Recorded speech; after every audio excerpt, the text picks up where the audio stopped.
Kembali lagi bersama channel kita semua. Jika Anda suka, jangan lupa komen, like dan subscribe, serta bila Anda berkenan. Selamat membaca dan mendengarkan. Perintah Kaisar Naga, Bab 4364-4369. Saat suara air yang aneh semakin dekat, Violet melihat bilah angin padat yang tak terhitung jumlahnya membelah air laut. Ini menggunakan bilah angin untuk memotong dua orang yang terperangkap di dalamnya menjadi bubur. Melihat bilah angin semakin dekat, keringat dingin muncul di dahi Violet, dan dia menatap Dev tanpa sadar. Dia tidak memiliki tubuh emas yang tidak bisa dihancurkan. Dengan kekuatannya saat ini, dia mungkin tidak dapat memblokir bilah angin ini. Tapi Violet tidak punya tempat untuk melarikan diri, karena wilayah laut ini tertutup dan ada bilah angin di mana-mana. Satu-satunya harapan Violet adalah Dev segera membentuk formasi untuk memblokir bilah angin ini. Kalau tidak, mereka mungkin akan berubah menjadi bubur oleh bilah angin ini. Namun, melihat Dev masih berkonsentrasi membentuk formasi, Violet hanya bisa mengertakkan gigi dan berencana untuk melawan bilah angin ini sendirian dan membantu Dev melawannya. Bagaimanapun, keduanya sekarang adalah belalang di tali yang sama, dan tidak ada yang bisa menyingkirkan yang lain. Guru, maafkan saya. Setelah Violet mengatakan sesuatu, dia kemudian mengeluarkan slip giok dengan 9 pedang terukir di atasnya. Ini adalah buku rahasia Sekte 10.000 Pedang yang selama ini dicari oleh para pembudidaya iblis. Kesembilan pedang di atas memiliki bentuk dan ukuran yang berbeda-beda. Violet mengambil slip giok di tangannya, dan kemudian ledakan kekuatan spiritual menembusnya, dan slip giok itu bersinar dengan cahaya spiritual. Di saat yang sama, di belakang Violet, pedang raksasa yang menjulang perlahan terbentuk. 9 pedang pada slip giok bersinar terang, dan kemudian mulai bergetar sedikit. Kemudian 9 pedang itu terpisah dari slip giok dan melayang di depan Violet. 9 pedang ini menggemakan pedang raksasa di belakang Violet, saling membenarkan. Saat 9 pedang itu terbang, wajah Violet menjadi jelek dan dia berkeringat banyak. Segera 9 pedang itu terus berubah, dan akhirnya ribuan bayangan pedang muncul. Tidak mungkin lagi membedakan mana yang ilusi dan mana yang nyata. Violet mengayunkan pedangnya dengan kuat, dan bayangan pedang yang tak terhitung jumlahnya terbang melawan bilah angin. Pedang raksasa yang muncul di belakangnya bergetar hebat, dan sepertinya pedang itu tidak bisa lagi menahannya dan membubung ke langit. Raungannya terus berlanjut, dan bilah angin itu terus meledak. Bayangan pedang yang tak terhitung jumlahnya untuk sementara memblokir area Violet, dan semua bilah angin hancur. Buku rahasia Sekte 10.000 Pedang telah digunakan. Di atas laut, Zeke menatap laut mati dengan cibiran di bibirnya. Di sampingnya, lebih dari selusin pembudidaya iblis memandangi permukaan laut mati yang bergulung dengan wajah terkejut, dan kekaguman mereka terhadap Zeke semakin dalam. Ikuti aku, bunuh Violet, dan rebut buku rahasia Sekte 10.000 Pedang. Adapun Dev, serahkan padaku. Aku akan membiarkan dia mati tanpa tempat pemakaman. Mata Zeke sedikit menyipit dan dia berkata dengan niat membunuh. Tuan Ning, aku khawatir kami tidak akan bisa memasuki laut mati. Biksu berjubah hijau berkata dengan rasa malu. Jangan khawatir, selama aku di sini, kamu bisa masuk. Setelah Zeke selesai berbicara, dia melambaikan telapak tangannya dengan ringan. Dan bola api merah berenang di sekitar semua orang, dengan cepat membentuk pelindung di sekitar semua orang. Jika dilihat dari kejauhan, orang-orang ini terlihat seperti orang yang terbakar api. Tuan Ning, tidak bisakah kamu membunuh Dev atau menjaga tubuhnya tetap utuh? Bagaimanapun, dia bernilai sumber daya selama 100 tahun. Pembudidaya iblis lainnya bertanya dengan hati-hati. Mata Zeke sedikit melebar, dan dia sangat ketakutan sehingga pria itu tidak pernah berani berbicara lagi. Biar ku beritahu, tidak ada seorang pun yang boleh membuat keputusan apapun tentang Dev. Aku sendiri yang harus membunuhnya. Sudah lama sekali, saatnya menyelesaikan dendam antara aku dan dia. Zeke harus membunuh Dev dengan tangannya sendiri untuk membalas kematian ayahnya. Dari dunia sekuler ke dunia surga dan manusia, Zeke mengikuti langkah demi langkah. Hanya dia yang tahu betapa besar penderitaan yang dia derita. Sekarang dia telah berubah menjadi seorang pembudidaya iblis, itu sepenuhnya karena Dev. Dimengerti. Setelah melihat ini, biksu berbaju hijau itu mengangguk dengan cepat dan datar. Jika mereka benar-benar menyinggung Zeke, tidak ada dari mereka yang bisa bertahan. Bagaimanapun, Zeke tidak berada di bawah kendali aliansi penyegelan iblis mereka. Setelah mengatakan itu, biksu berbaju hijau memimpin dan bergegas menuju Laut Mati, diikuti oleh para pembudidaya iblis lainnya, masing-masing seperti anak panah tajam, menembak langsung ke bawah dari udara. Lebih dari selusin pembudidaya iblis, dengan aura mereka yang saling terkait, bergegas ke Laut Mati seperti Gunung Tai, langsung menuju Valet. Valet juga merasakan aura lebih dari selusin pembudidaya iblis, dan matanya penuh rasa tidak percaya. Dia tidak mengerti bagaimana para pembudidaya iblis ini bisa memasuki Laut Mati, tapi sekarang bukan waktunya untuk berpikir. Terlihat pedang raksasa di belakang Valet tiba-tiba terhunus, dan ribuan cahaya emas langsung menerangi area sekitarnya. Zeke tidak terburu-buru ke Laut Mati, tetapi melihat segala sesuatu di laut di udara.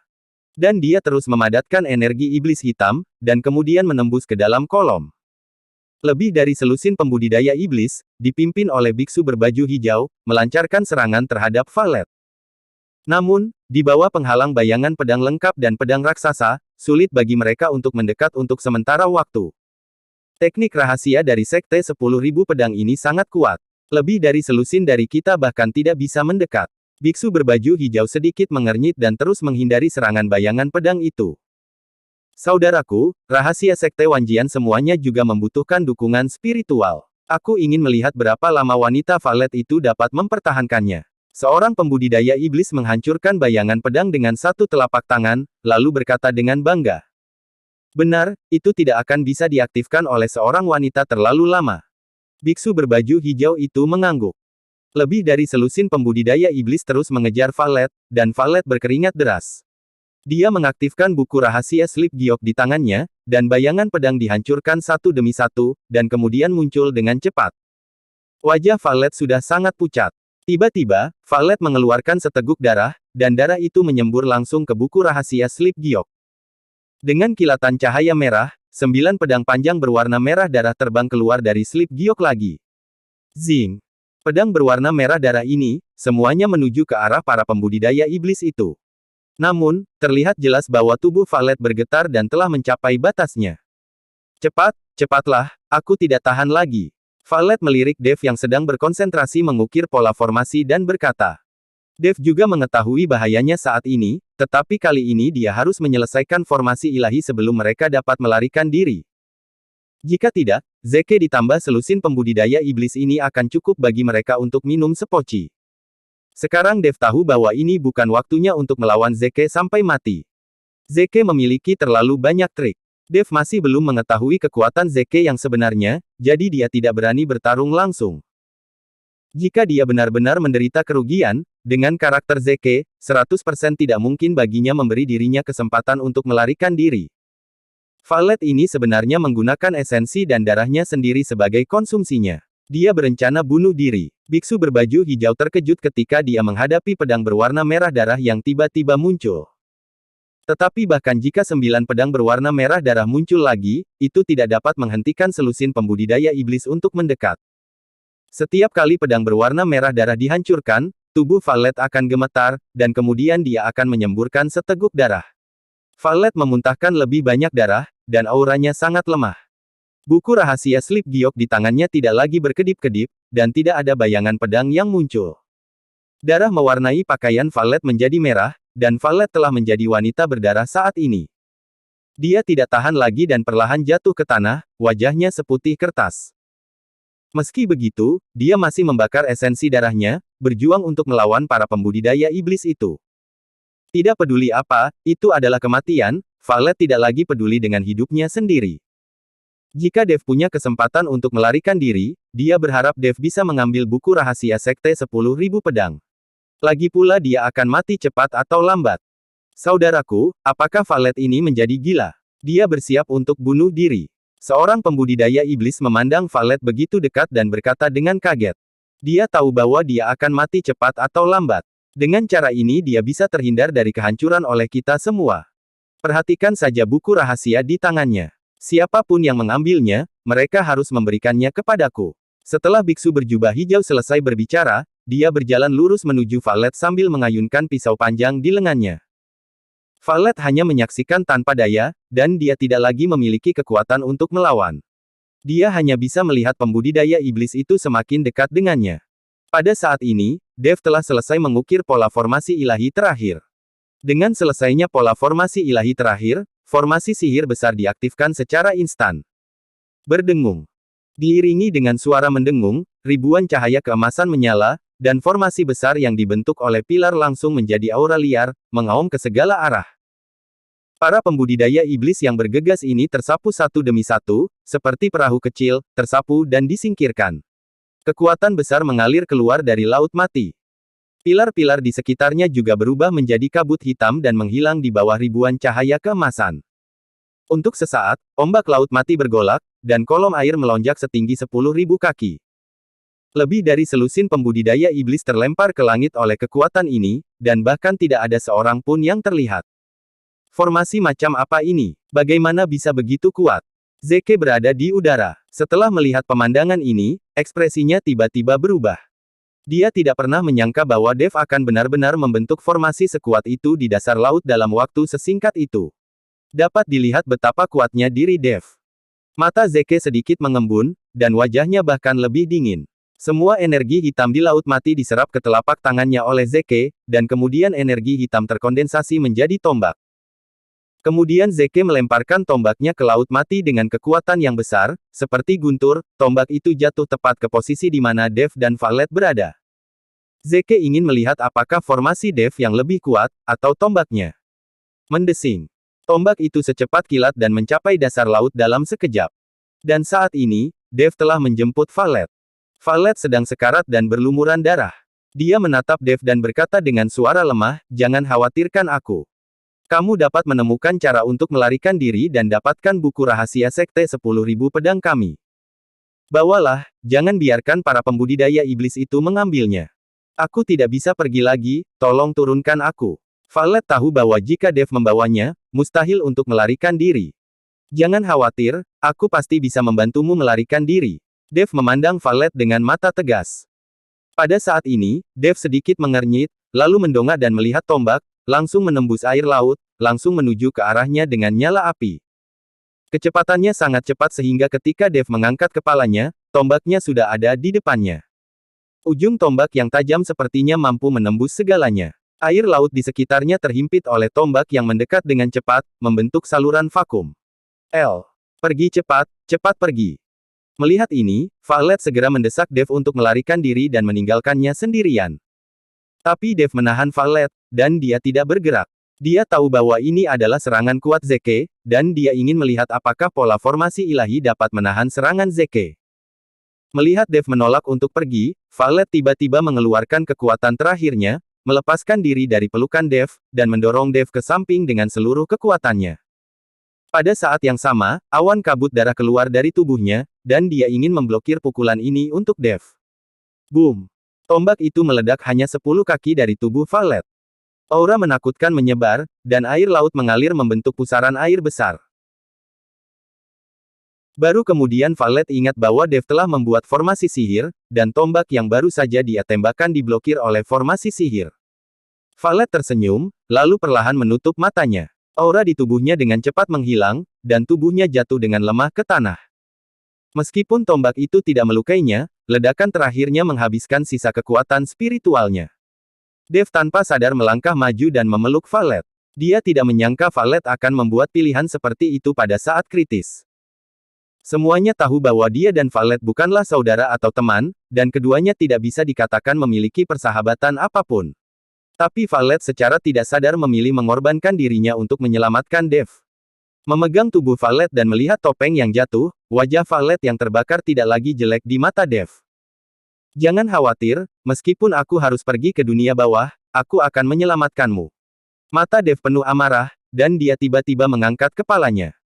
Formasi sihir yang baru saja dia buat seperti bom nuklir, meledak dengan sinar cahaya yang tak terhitung jumlahnya. Sinar cahaya ini melesat langsung ke langit. Di udara, Zeke mengerutkan kening, dan seluruh tubuhnya terbungkus dalam cahaya ini. Ketika cahayanya menghilang, para pembudidaya iblis yang terlempar juga terbang kembali, tetapi Laut Mati sudah tenang. Zeke menatap ke Laut Mati dan mengepalkan tinjunya erat-erat, "Sialan, mereka melarikan diri." Dia tidak menyangka bahwa formasi yang dikerahkan oleh Dev akan menjadi begitu kuat. Tidak hanya serangannya gagal menghancurkannya, tetapi pada saat formasi itu meledak, dia bahkan tidak dapat mengamatinya. Dev memanfaatkan kesempatan ini untuk melarikan diri bersama Valet. Ada begitu banyak dari mereka, tetapi mereka masih membiarkan Dev melarikan diri. Zeke hanya bisa mengertakkan gigi. Ini adalah saat terdekat untuk membunuh Dev sejak datang ke dunia surga dan manusia. Ini semua salah Valet. Jika dia tidak melawan dengan putus asa, menurutku Dev tidak akan punya waktu untuk mengatur formasi. Biksu berbaju hijau itu mengutuk. Tapi apa yang dia katakan benar. Jika bukan karena Valet yang berusaha keras untuk menunda waktu, Dev benar-benar tidak akan bisa membuat formasi sihir. Mereka tidak mendapatkan buku rahasia Sekte 10.000 Pedang, dan Dev, yang telah diburu oleh aliansi penyegelan iblis dengan upeti sumber daya selama 100 tahun, juga melarikan diri. Kali ini mereka tidak hanya mendapatkan apa-apa, tetapi mereka juga kehilangan beberapa orang. Benar-benar seperti mencuri tetapi kehilangan beras. Maka Valet tidak akan hidup lama, dan bahkan jika Dev melarikan diri, dia tidak akan bisa melarikan diri terlalu jauh. Ikuti aku untuk menemukannya. Setelah Zeke selesai berbicara, tubuhnya langsung muncul beberapa mil jauhnya. Ketika lebih dari selusin pembudidaya iblis melihat ini, mereka tidak berani mengatakan apapun dan hanya bisa mengikutinya. Di sisi lain, di sebuah pulau terpencil di Laut Mati, seberkas cahaya bersinar, dan Dev muncul di pulau terpencil sambil memegang Valet. Memegang Valet di pelukannya dan melakukan langkah-langkah membengkokkan api satu demi satu, Dev juga kehabisan napas. Meskipun langkah pembengkokan api cepat dan dapat menempuh jarak beberapa mil dalam satu langkah, langkah ini juga menghabiskan banyak energi. Dev memandang Valet dalam pelukannya dengan ekspresi yang sangat serius. Pada saat ini, Valet sama anggunnya dengan roh halus, melayang di ambang kematian. Dev menemukan tempat datar dan meletakkan Valet yang berlumuran darah di tanah, matanya tertutup rapat dan wajahnya terlihat sangat pucat. Namun meski begitu, Valet masih memegang slip giok rahasia Sekte 10.000 Pedang di tangannya. Valet telah mengonsumsi terlalu banyak esensi darah. Jika itu hanya cedera biasa atau bahkan cedera serius, Dev dapat mengobatinya, dan dia juga memiliki berbagai ramuan. Tapi yang dikonsumsi Valet adalah esensi darahnya sendiri, dan hal semacam ini tidak dapat diisi ulang dengan ramuan. Esensi darah terbentuk sedikit demi sedikit selama latihan terus-menerus dari setiap biksu siang dan malam. Dapat dikatakan mewakili kehidupan setiap biksu. Mengkonsumsi esensi darah tidak ada bedanya dengan mengkonsumsi nyawa, sehingga banyak biksu yang tidak akan dengan mudah mengkonsumsi esensi darahnya sendiri kecuali mereka terpaksa. Dev dengan lembut memegang tangan Zhu Qingxiu, dan aliran kekuatan spiritual terus menembus tubuh Zhu Qingxiu, dia berharap menggunakan ini untuk membuat Zhu Qingxiu bangun. Namun terlepas dari upaya Dev untuk waktu yang lama, Valet tidak menanggapi sama sekali. Dev mulai menyuntikkan energi peri dan energi naga ke dalam tubuh Valet lagi, tapi tetap tidak ada gunanya. Pada akhirnya, Dev kelelahan, dan kondisi Valet tidak kunjung membaik. Jangan sia-siakan usahamu. Esensi darah gadis ini hampir habis. Tidak peduli berapa banyak kekuatan spiritual yang kamu berikan padanya, itu tidak akan berguna. Kurasa dia tidak akan selamat. Meskipun dia belum mati sekarang dan tubuhnya masih hangat, kamu bisa melakukan apapun yang kamu mau. Suara Raja Iblis Awan Merah terdengar di benak Dev. Ketika Dev mendengar ini, dia langsung terdiam. Brengsek, kalau kamu bisa bicara, bicara saja. Kalau kamu tidak bisa bicara, diam saja. Kamu pikir aku ini siapa? Dev sedikit marah. Ini pertama kalinya dia berbicara melawan Raja Iblis Awan Merah dengan nada seperti ini. Valet menjadi seperti ini karena dirinya sendiri. Dev harus menyelamatkannya bagaimanapun caranya. Bagaimana dia bisa memikirkan apapun tentang perbuatan pria dan wanita sekarang? Berapa banyak wanita yang pernah bermain denganmu, kenapa kamu berpura-pura sekarang? Raja Iblis Awan Merah memutar matanya dan berkata. Dev tidak bisa berkata-kata dan berhenti berbicara dengan Raja Iblis Awan Merah. Dia mengeluarkan sejumlah besar ramuan dari cincin penyimpanan. Saat ini, Dev meminumkan semuanya untuk Valet, terlepas dari apakah itu berharga atau tidak. Dia hanya punya satu ide sekarang, yaitu membiarkan Valet hidup dan jangan sampai mati. Jika tidak, Dev tidak akan mampu menerima bantuan ini, dan dia harus melindungi kota Zujia mulai sekarang. Dan Dev akan merasa gelisah selama sisa hidupnya. Segera, sejumlah besar ramuan memasuki tubuh Valet, tetapi Valet masih belum bangun. Meskipun ada banyak aura yang melonjak di sekitar tubuh Valet, Violet, yang kekurangan esensi darah, tidak dapat bangun bahkan jika dia memiliki lebih banyak aura. Dan tidak ada cara untuk bangun. Tepat ketika Dev bingung dan tidak tahu harus berbuat apa, unicorn api tiba-tiba terhuyung keluar dari cincin penyimpanan. Terlihat unicorn api berjalan ke samping, dan kemudian mulai kencing seolah-olah tidak ada orang di sekitar. Setelah buang air kecil, unicorn api kembali ke cincin penyimpanan bahkan tanpa melihat ekspresi terkejut Dev. Dev memasang ekspresi marah di wajahnya, dia sekarang tidak berdaya di depan Violet yang tidak sadarkan diri. Tapi unicorn api ini bahkan berjalan keluar dengan cuek dan buang air kecil di depannya. Tepat ketika Dev hendak mengeluarkan unicorn api dari cincin penyimpanan dan merapikannya sehingga ia tahu siapa pemiliknya, Raja Iblis Awan Merah berkata dengan penuh semangat, itu adalah kehendak Tuhan. Sudah ditakdirkan bahwa wanita ini tidak akan mati. Dev tertegun sejenak, lalu bertanya, Senior, apa maksudmu dengan itu? Dasar Pak, unicorn api itu adalah binatang dewa, dan urin binatang dewa itu juga merupakan cairan spiritual yang luar biasa. Kamu bisa menggunakan urin unicorn api sebagai panduan untuk memurnikan ramuan penambah dan pengisian esensi darah, dan wanita ini bisa hidup kembali. Mungkin dia tidak bisa pulih sepenuhnya, tapi akan menghindari kematian, kata Raja Iblis Awan Merah. Ketika Dev mendengar ini, dia sangat gembira dan tidak berani ragu sama sekali. Dia segera mengeluarkan kuali Senong, lalu melambaikan tangannya, dan seekor naga api muncul, secara bertahap membentuk perisai di sekelilingnya, melindungi Dev dan Violet. Dev tidak punya waktu untuk mengatur formasi, jadi dia hanya bisa menggunakan elemen api sebagai perlindungan untuk sementara. Kemudian dia memasukkan berbagai bahan dan urin dari unicorn api ke dalam kuali Senong. Api berkobar di bawah kuali Senong, dan Dev melemparkan semua jenis rumput peri ke dalamnya tanpa ragu-ragu. Segera, ramuan selesai dimurnikan oleh Dev, itu dimasukkan ke dalam mulut Violet. Hanya butuh beberapa saat hingga aura Violet menjadi stabil dan dia perlahan membuka matanya. Apakah aku belum mati? Violet memandang Dev dan bertanya dengan heran. Tidak mati, tentu saja tidak mati. Sudah kubilang, aku pasti akan menyelamatkanmu. Kamu masih terlalu lemah sekarang. Minumlah beberapa ramuan lagi dan kamu akan pulih lebih cepat. Ketika Dev melihat Violet sudah bangun, dia berhenti memurnikan ramuan, lalu menyimpan kuali Senong, dan memberikan sisa ramuan itu kepada Violet. Violet membuka mulutnya dan mengerutkan kening saat dia meminum ramuan yang diberikan oleh Dev. Obat mujarab macam apa ini? Kenapa baunya sangat busuk? Violet bertanya dengan cemberut. Bau seperti apa? Dev bertanya dengan bingung. Baunya seperti toilet umum, kata Violet. Setelah Violet selesai berbicara, Dev tiba-tiba teringat bahwa ini adalah ramuan yang dibuat dengan menggunakan urin unicorn api sebagai bahan obatnya. Kamu salah menciumnya. Mungkin itu bau urin di suatu tempat. Obat ini adalah obat ajaib.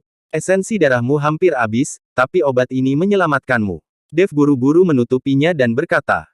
Ketika Violet mendengar ini, dia tidak lagi meragukan apapun dan meminum semua ramuannya. Setelah istirahat sejenak, meskipun Violet masih sangat lemah, hidupnya tidak lagi dalam bahaya. Selama dia pulih perlahan, cepat atau lambat dia akan dapat kembali ke puncaknya. Karena kamu baik-baik saja, ayo pergi dan tinggalkan wilayah Laut Mati untuk saat ini, jika tidak, akan merepotkan jika para pembudidaya iblis itu datang untuk mengejar kita lagi. Dev membawa Violet lalu melompat.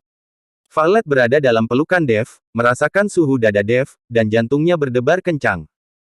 Ini adalah pertama kalinya dia dipeluk oleh pria seperti ini, dan juga pertama kalinya seorang pria melihat tubuh telanjangnya. Dev menggunakan slip giok untuk menghubungi Yulian dan mengetahui bahwa Yulian dan yang lainnya masih menunggunya di kota kecil di tepi Laut Mati, jadi Dev membawa Violet dan langsung menuju ke kota kecil itu. Setelah terbang di udara selama hampir 2 jam, Dev akhirnya melihat daratan, dan ada sebuah kota kecil tidak jauh dari Laut Mati. Meski hanya kota kecil, hanya ada puluhan rumah kayu dan beberapa pedagang yang berbisnis. Dev segera menemukan Yulian dan yang lainnya. Yulian, Valentina dan Byron telah menunggu Dev. Selama periode ini, Yulian mencoba berkali-kali untuk menghubungi Dev menggunakan slip giok, tetapi tidak dapat menghubunginya sama sekali. Hal ini membuat mereka bertiga sangat cemas. Dev masih berada di bawah laut pada saat itu, jadi wajar jika dia tidak dapat dihubungi melalui slip giok. Tepat setelah Dev membawa Violet dan mendarat di halaman tempat Yulian dan yang lainnya menyewa rumah, Valentina dan Byron tercengang. Karena mereka sekilas mengenali Violet. Meskipun wajah Valet setengah rusak, mereka masih mengenalinya secara sekilas. Bagaimanapun, mereka adalah orang-orang yang paling dekat satu sama lain. Kakak. Valentina bergegas menuju Valet dengan ekspresi tidak percaya di wajahnya. Valet membuka tangannya dan memeluk Valentina dengan erat. Kedua saudara perempuan itu berpelukan dan menangis. Mereka tidak bertemu satu sama lain selama bertahun-tahun. Paman Liu juga menangis. Dia melangkah maju dan berkata, "Nona, ini benar-benar kamu. Keluarga sudah lama mengkhawatirkanmu. Setelah Sekte 10.000 pedang dihancurkan dan semua murid sekte tersebut melarikan diri sampai mati. Saat itu, kami selalu membicarakanmu sepanjang hari. Aku tidak menyangka kami akan bertemu denganmu di sini. Senang sekali." Dev memperhatikan dari samping, menunggu keluarga tersebut menyelesaikan kegembiraan mereka, lalu Dev berkata, "Lebih baik kembali ke kamar dan mengobrol, agar tidak ketahuan, kita dikejar oleh lebih dari selusin pembudidaya iblis." Ketika Dev mengatakan ini, Paman Liu dan Valentina terkejut dan buru-buru membawa Valet ke kamar. Dev menyiapkan formasi penyembunyian di sekitar ruangan untuk menyembunyikan aura semua orang di dalamnya. Bersambung.